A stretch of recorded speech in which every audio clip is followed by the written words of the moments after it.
La Gran Renuncia es auspiciado por Workation Planet, la agencia de retiros empresariales en los mejores entornos rurales de la Argentina. Si eres gerente de una empresa remota o híbrida, te ayudamos a fortalecer la conexión entre tus colaboradores compartiendo experiencias grupales únicas en un entorno de plena naturaleza. Y si eres nómada digital, te invitamos a sumarte a nuestra comunidad para descubrir los mejores destinos de Argentina mientras trabajas. Ingresa a www.workationplanet.co y entérate de todo lo que tenemos para ofrecerte.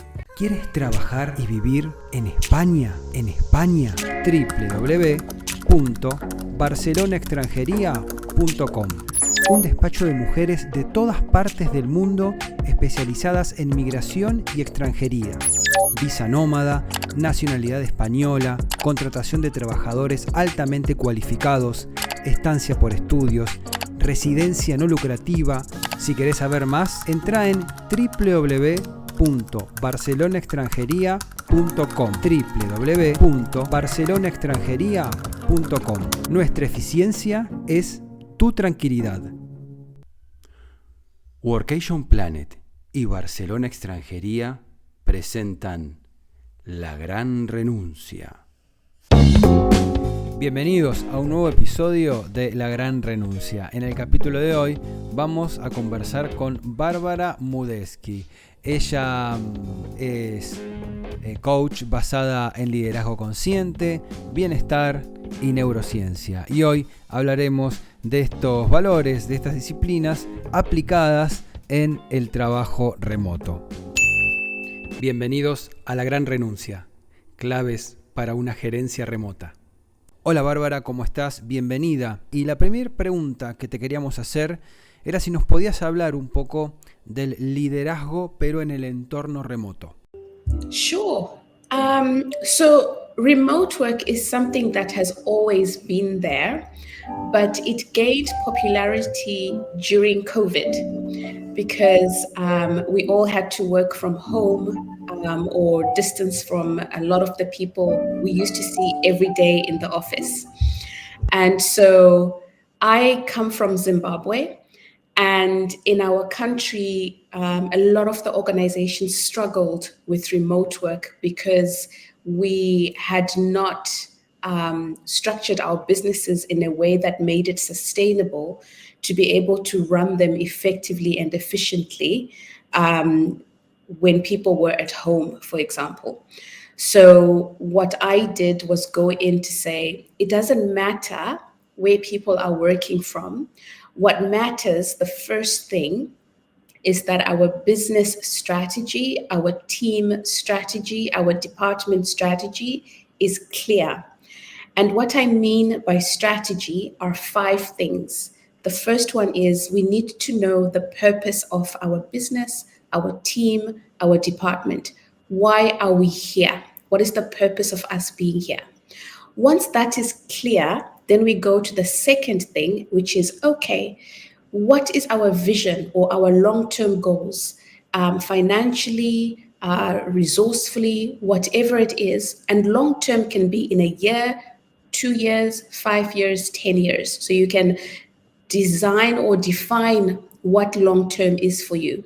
Then the third out of the 5 things is the mission activities. Now that we know the long-term goals, that is the vision, let's break them down into time periods. So if our long-term goal is 1 year, what do we need to do, or what are the mission activities we need to engage in every quarter, every month, every week or day of that year? So it's breaking it down into smaller activities. Number 4 is, okay, what are our values? How do we do the work that we do? So when we speak about values, it's not about memorizing and knowing the values. It's about how do we embed the values in the work that we do? How do we do the work that we do? The 5th thing is the plan, the implementation plan. Now that we know the mission activities, we know exactly what needs to be done on a daily, weekly, monthly, quarterly basis, and how we are going to do that through our values.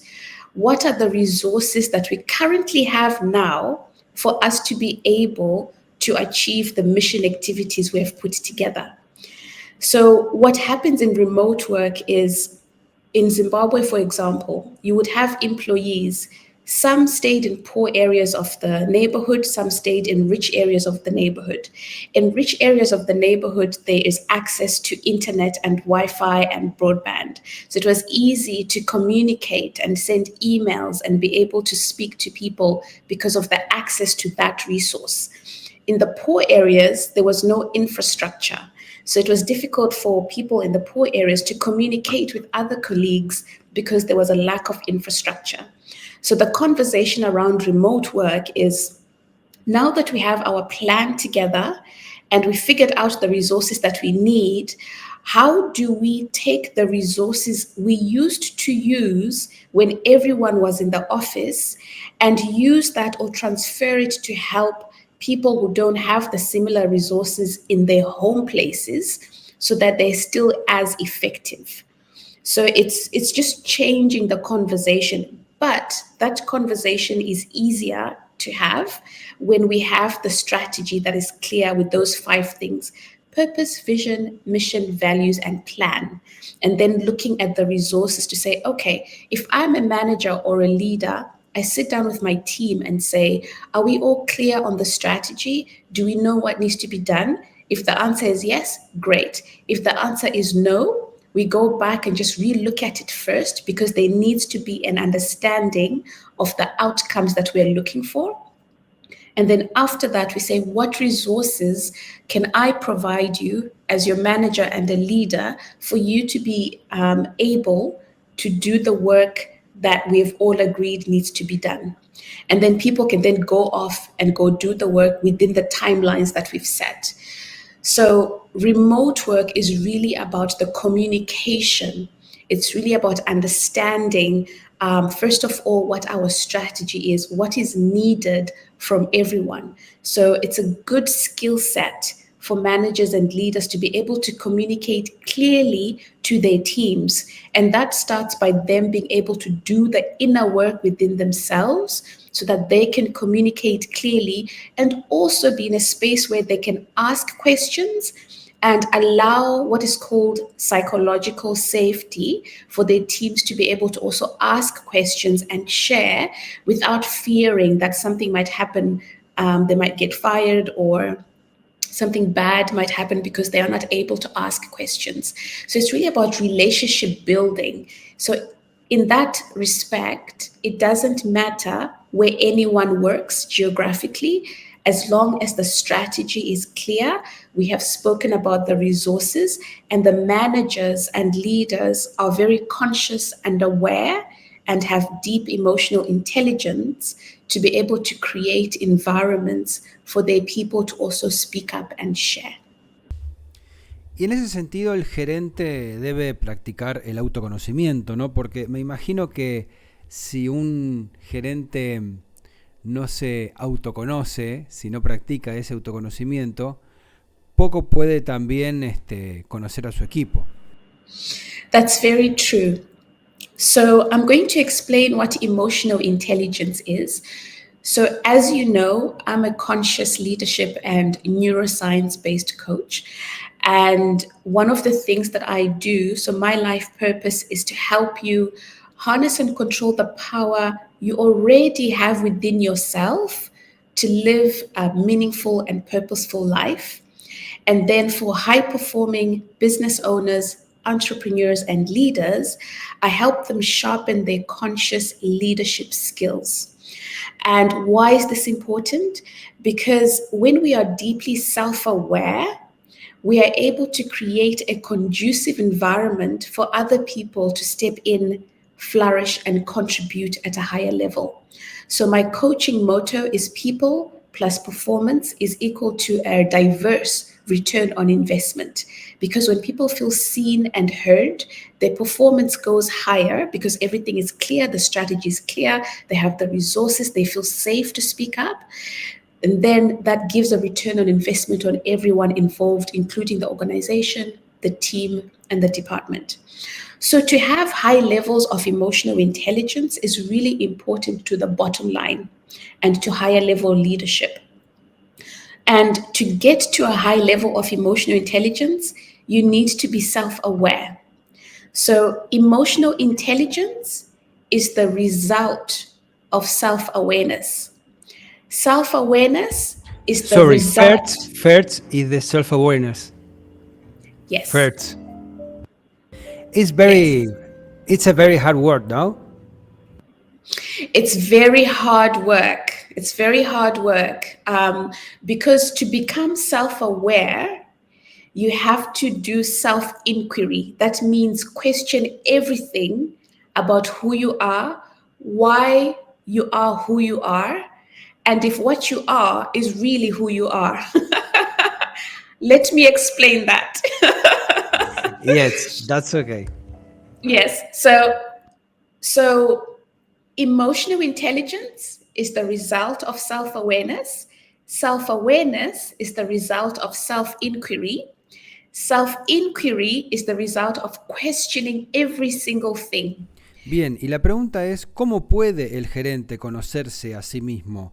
¿Con algún terapeuta? ¿Con algún acompañamiento? ¿Cómo puede hacer ese proceso? That's a very good question. And one of the things I want to repeat before I answer that question is that we need to make sure that the strategy is clear, because self-work takes a long time. It is a process. And so when the strategy is clear, then at least all our work that we're doing is continuing on whilst we're doing the self-work. So self-work, for example, is asking yourself as a manager and a leader, why am I here in this organization, in this role? What is my purpose in this organization, in this role? And then taking a step back, why am I here in this world? What is my life purpose? Si te gusta nuestro contenido, te pedimos que nos ayudes a difundirlo siguiéndonos en Spotify, Apple Podcasts, YouTube o desde la plataforma que nos estés escuchando. También puedes suscribirte a nuestro newsletter podcastlagranrenuncia@gmail.com y te haremos llegar todas las novedades acerca de gerenciamiento y trabajo remoto. Seguimos escuchando La Gran Renuncia. Bueno, se siente una pregunta muy fuerte para hacerse, ¿no? It feels like a hard question because we have been told by society that that's too big of a question. But in fact, you have the answer within you. So when we think about babies are the most self-aware human beings ever. Unfortunately, they don't have the language to share what they already know. They are already connected to who they truly are. But when they are born, all of us, we are then put into boxes, right? To say you are a girl, you're an African person, you're a South American person, you're a British person. And then we start acting in that box, in that restrictive box, to say this is who you are. So we adopt values, principles, and beliefs that the people around us have put on us. And so we restrict our own selves. And so we define our own selves with that. So for me, for example, I can define myself as I am a Black African woman. But that restricts me because I'm much more than my Blackness. I am much more than an African. I am much more than all of that. So that's a limiting belief system that the world has put upon me. However, I have a choice to say there is so much more within me. So each of us, I can give a simple example on how you can start answering that question. You can write down, what sort of life do I really want? Or what sort of leader do I really want? And before you even answer that question, listen into the inner voice that says, oh no, that's too big of a question. Oh no, that's not for you. Who do you think you are to answer that question? You are doing okay where you are, right? That's a question for other people. That's not for you. You are fine where you are. So it's that little voice. So I've got training in psychology I've got training in neuroscience-based coaching, which is how to harness the power of the mind and the brain for higher performance. I've got training in anthropology, which is people and culture. I've got training in metaphysics, listening into that higher voice, the authentic voice that you came into the world with, because that voice is really who you are. And so you're able to become a conscious leader when you question every single thing of who you are, starting at the surface. What is my purpose as a manager? And then continuing on, going back, what is my purpose as a parent, as a friend, whatever social role that you have. Then continue unpacking, what is my purpose in the world? And maybe even dialing it back and say, what are my values? Because your values are like a measuring skill set or a tool that you can use to move through the world.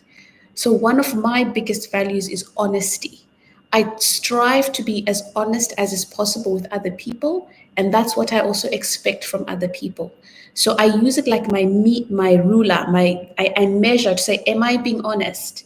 Because that resonates with my spirit, my soul, my inner being. So I might not know my purpose, but I know my values, and my journey in life is to strive toward those values, even in the workplace. And that allows me to be open and communicative with other people. And even if I'm a manager and a leader, if I don't have the answer, I am able to be vulnerable and say, I don't have the answer. Let's work together because we are a team, regardless of which environment you're working in. What can we do to make sure that we are moving toward the strategy that we have put together? ¿Y tiene tiempo el gerente de una empresa para el autoconocimiento? Porque me imagino que estamos hablando de empresarios cuya vida es muy frenética, muy rápida, donde el tiempo para el trabajo vale mucho. Entonces, encontrar un tiempo para el autoconocimiento debe ser un desafío difícil. ¿Se puede? ¿Cómo lo ves esto? That's a very good question. And it's one of the questions that a lot of high-performing business owners, entrepreneurs, and leaders ask because they are already busy. And as you have said, Christian, business is fast, fast, fast. The challenge there is that these same people are struggling with their mental health. They're going to bed every night tired and exhausted. They feel like they are on a hamster wheel of life. They're just doing the same thing over and over again. And sometimes it feels like they're going nowhere fast. And they feel tired and exhausted and disconnected from who they are inside. And so when they look around, their relationships are breaking down. Work, there's no passion anymore that is sustainable. They are disconnected from their values and who they really are inside. Their profits are hitting a ceiling. And their communication is not so great because they are also ignoring the signals of health within themselves. So they also have poor health. There's no end in sight in having to just go, go, go, go. And a lot of these people look very successful on the outside, but inside they're struggling. There's a big disconnect from who they are and what is coming out. So success is defined by what other people are seeing on the outside, but they themselves are not feeling successful inside. And so they feel like they just have to go, go, go, go, go. And that's hard. And yes, you can sustain that for a long period of time, but at what cost? And so the self-inquiry does not have to be like you have to sit down for 24 hours and inquire, because even those answers don't come overnight. You have to practice. It's like it's a continual journey of coming back to who you are. So it's not an extra thing. It's about really listening to that inner voice. And this is one of the things that I do as a coach. When I'm watching and coaching you, I am bringing all the experience that I have around understanding people's psyches. I'm listening to the words that you're saying because you are what you think, right? But you are also not what you think. Let me explain that. But before I go there, our thoughts affect the way we behave. So let's say I get out of bed and I get out of bed on the wrong side. I am grumpy, I am tired. And I'm telling myself, oh, now I have to do this thing again. Now I have to have a meeting with my friends or with my team. That's the energy that I'm bringing into the room when I walk in, which means other people are going to pick up on that energy and they're not going to feel psychologically safe in front of me because I'm just saying, go, go, go, go, go. Right? Now, if I'm looking after myself and going to bed early and making sure I'm eating correctly, I'm exercising, I'm listening into my thoughts, I'm also practicing whatever spiritual practice that helps me, whether it's meditation, whether it's prayer, whether it's a walk in the woods, whatever your spiritual practice is, I am working at reconnecting to my true inner self. So when I make space for that, it makes it easy for me to bring my best foot forward and to actually become even more aware, right? Because I've made time to think about my thoughts. Now, this is the power of thoughts. Thoughts are words and sentences that we've had to learn from the parents and the communities and the societies that we grew in. Because when we came into the world as babies, we did not have any language, right? We had to learn the language. So the thoughts we have are made up of the language we learned when we were babies. So now, if you are what you think, if your thoughts influence your behavior, whose thoughts are these? Are these your thoughts, or are they thoughts that were given to you when you were a baby? Now, that might sound like, oh, okay, so who am I then? Because my thoughts are other people's thoughts, so who am I? The beautiful thing about our brain is we call it neuroplasticity in neuroscience, is that we can change the mechanics of our brain, our wiring that affects our behavior by saying, what is the purpose of my life? What is my intention, even just for today? What is my intention? What is the purpose of me as a leader? And then what are the words and sentences I need that align or support that thing that I intend or that purpose that I have?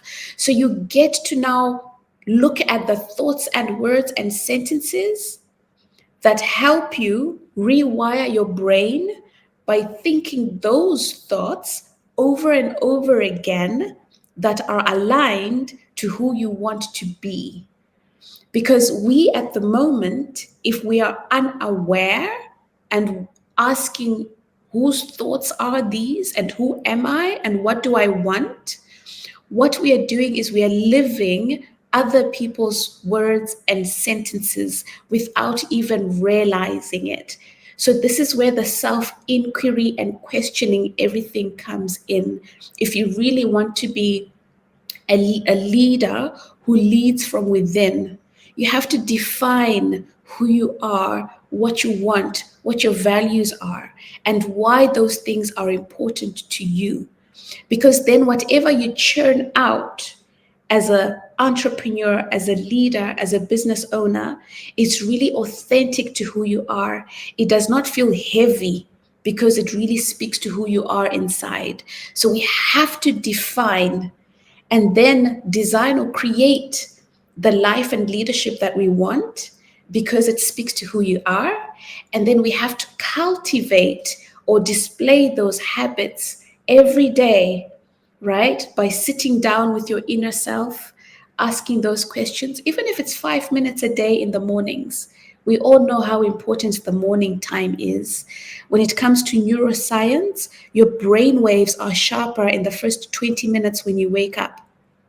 So for any person who's very busy, the least that you can start doing is to use those 20 minutes wisely. So don't pick up your phone in the first 20 minutes and scroll on Instagram or scroll on LinkedIn or answer emails or don't do that, right? Because whatever you take in those first 20 minutes when you wake up stays within your system for a long time. So use those 20 minutes to sink into yourself, remind yourself what your values are, who you are, your purpose, listen into what you are saying, and then change the thoughts to become something that is aligned to what feels good for you. Because when you step out into the world, because you've defined who you are able now to cultivate and create a world that is authentic and genuine, which means you're not using so much energy of trying to be something that you're not. Bueno, todos los conceptos que venís hablando, ¿no? Me hacen acordar un poco, me hacen abrevar en los conceptos del psicólogo Carl Jung. Jung habla de la máscara que nos ponemos para ser empresarios, para ser empleados, para hacer esto, para hacer lo otro, ¿sí? Y el self, o sea, el concepto del sí mismo, que es hasta donde uno tiene que ir, según el psicólogo Jung. Y estas sentencias, estas oraciones, sentencias, si querés, estas máximas, estos mandatos, digamos, que nosotros heredamos de nuestros padres, de la sociedad, me hacen acordar eso, estos conceptos jungianos. ¿Esto es así? ¿Más o menos vas por este camino? Absolutely. It's actually one of my trainings, Carl Jung's work. And it speaks to really about connecting to your true selves. We have had to create these masks because of the society we grew up in. So it's not saying that you're a bad person. That's not what we're saying. We are just making you aware of the possibility of you connecting to your true self. Now, imagine all these masks that we've had to create. And each day, each moment, you have to sort of put on these masks. It's like you're having to act different roles throughout life. That's tiring. How about just coming as your own self? And yes, it is a lot of hard work. And that's why you have people like me who help you and hold your hand as you go through it, just to point out, hey, look at what you're doing here. Maybe do it this way. Does this feel good? What feels good for you? I'm seeing this is happening in your body as you're speaking. What is that about? And sometimes that means we have to talk about the traumas that you have gone through that have made you develop that mask, whatever it is that you have put on. Because you were trying to protect yourself, not because there was anything wrong that you did. But sometimes the masks that we put on were helpful for a certain period of time to protect yourself because our bodies are built for survival. But moving forward, the longer you keep that mask, the more disconnected you are from yourself, the harder the work is to come back to yourself, should you choose to have that journey. So imagine if you could just step into the world without having to pretend to be something else. Your life becomes easier. You don't feel like you're on this treadmill or hamster wheel of having to prove yourself, prove your worth, trying to do something that is outwardly successful only without also connecting to what the inward success feels like for you as an individual. So I love that you brought that up. It's definitely part of Carl Jung's work. And a lot of work, scientific work, is now seeing how we are all interconnected. So we are all spiritual beings who are living a human life. And the human life is limited because of these boxes that we have placed ourselves in, or boxes we were placed in by other people. But when we open up those boxes, there's so many possibilities of living a rich, meaningful, and purposeful life. And so we're able to have even more impact because the boxes have opened up. We're able to be even more influential. There's a higher level of performance. There's a higher level of connectedness and communication with everyone. There's a higher return on investment, not only financially, but relationship-wise. The types of products and services we create and give to other people is rich and grounded within authenticity and trueness. And that's what the world needs right now, including for our own selves and our own families and communities. Bien, ¿y qué pasa con las estrategias, los valores, todo lo que se trabaja, que vos venías hablando, antes de la pandemia con el trabajo remoto y después de la pandemia con el trabajo remoto? ¿Hay un punto divisorio ahí en la pandemia? ¿Son similares las etapas? ¿Cómo lo ves? What I love about the pandemic, so obviously not the deaths and the illnesses, not that part, but I almost feel like we were forced to slow down. Because it felt like the world was going off its rails. And this was an opportunity for those who were ready at that time to really ask those deep questions, because now we had time. Why am I here and what is important to me? We got to be able to see people in their natural environments, in their homes, and we became more human. And what I mean by that is we started seeing each other more as human, as opposed to just tools and resources to use to get more money or for whatever it is. So that step back allowed us to really see how disconnected we were from ourselves and each other, because we were again on this hamster wheel of wake up, take a shower, have your breakfast, whatever it is you do in the home, then go and commute for 2-3 hours, go to work, do the same thing over and over again, come back home, be tired, plonk yourself in front of the TV, eat supper. Obviously not everyone did this, but that's what life for a lot of people was. And now the pandemic was like, well, that's not going to happen anymore because you can't commute. Work is in front of your laptop.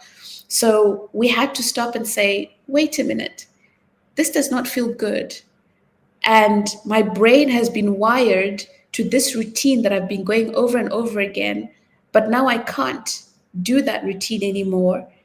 So now what do I do? And of course, a lot of people struggled with mental breakdown because we were forced to think that way. And so it was an opportunity for us to reevaluate what was important, what our values are. And a lot of us came to see that it is important for us to look after our physical, our mental, our emotional, our psychological health, to connect with people who understand us, for us to really ask what we want out of our lives. And so we had the opportunity to become more authentic with our true selves. And that's a beautiful space. And when we came out of the pandemic, we had a choice of either walking through life through that new perspective or going back to what life was. So different people took a different route, and that's also okay. We are all on different journeys. Yes, we're going to end up in the same place, is what I believe, whatever that place is, but we're all on the same journey, but at different times and different speeds, and that's okay too. So the journey of working remotely or working in isolation, for example, is what can I do to reconnect with my true inner self? Number one, what can I do to reconnect with other people from a genuine perspective so that I can help myself not fall into those masks or those roles that I've had from the past pre-pandemic? And when I am free and authentic and vulnerable, the beautiful thing about that is that other people around you start removing their own masks because they feel psychologically safe with you. And so they're able to bring the best version of themselves to the table. So if you are a manager or a leader who's doing the work of questioning everything, right? That self-inquiry, you are increasing your awareness of yourself. You are increasing your emotional intelligence, which means you're able to create, as a result, conducive environments for other people to feel safe to step forward, because now they can remove their masks, because masks are also very heavy, which means whatever you do, they're energetically heavy, whatever you do is not going to be the best version of what it could be. When you remove this heaviness, you are free, there's flow, there's energy within you, there's smiling, right? And so whatever you're creating is of value, of higher value, and you're able to communicate with everyone else. They feel safe. And in that space of play, in that space of creativity, can you imagine how much more you can cultivate in those environments? And that's the new way of doing work, of doing remote work, and even communicating within families and communities, is to find a way back to our authentic selves by understanding our masks, finding ways of removing them, addressing our traumas, and then being vulnerable enough as a result of that to be able to create really safe, light environments for other people to do the same. Bien, y Bárbara, ¿podés recomendar algún libro, algún autor, un blog, algo que te haya gustado con respecto al trabajo remoto o al tema que estuviste desarrollando hoy en el podcast? Yeah, there is, well, Carl Jung's work is very important, as you know. And what I can do, if you allow me after this podcast, is I can send you a number of books that have helped me. Some of them include Dr. Joe Dispenza's work. Some of them include work by Neil Donald Walsh. And some of the recent work I've been doing is with Dr. Gabor Mate, which is just understanding trauma and how it has influenced who we are today. And I'll send you a few more that you can share with your listeners. I also have a short free complimentary program around how to increase your self-awareness. And what it is just questions that I ask you on a daily basis for about 7 to 10 days. And you can just journal them in your journal by yourself at home. And the process of answering those questions will allow you to see what is true to yourself and what is not true. They will help you clarify the work that you need to do. And you can always hit reply on any of those emails. If you have any further questions, I'm always an email away to just answer briefly all the questions that you might have as well. So I can help you on that journey. And I'll send you that link to that process as well after our interview. Bárbara Mutezdi, muchísimas gracias por haber estado en este episodio de La Gran Renuncia. Y así pasó.